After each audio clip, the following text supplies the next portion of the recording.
চট্টগ্রামের প্রতিভাবান ড্রোন নির্মাতা মোহাম্মদ আশির উদ্দিনের হাতে বাংলাদেশ জাতীয়তাবাদী দল বিএনপির ভারপ্রাপ্ত চেয়ারম্যান তারেক রহমানের আর্থিক সহায়তা তুলে দেওয়া হয়েছে। সকালে বাঁশখালীতে ড্রোন নির্মাতা মোহাম্মদ আশির উদ্দিনের হাতে সাক্ষাৎ করতে ছুটে যান বিএনপির সিনিয়র যুগ্ম মহাসচিব রুহুল কবির রিজভী।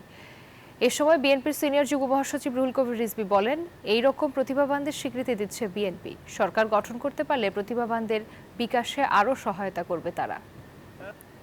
আশির উদ্দিনরা যাতে না ঝরে যায়, এটাই হচ্ছে তারেক রহমানের মূল উদ্দেশ্য, এটাই হচ্ছে তার লক্ষ্য। আমরা সেই জন্যই এখানে আসা।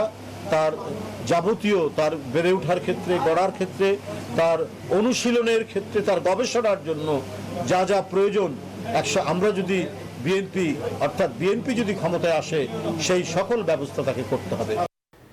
বান্ডেল থাকলে প্রতি সেনমানিতে টাকা বাঁচবে। বিকাশ সেনমানি বান্ডেল কিনে জিতুন প্রতি লেনদেনে।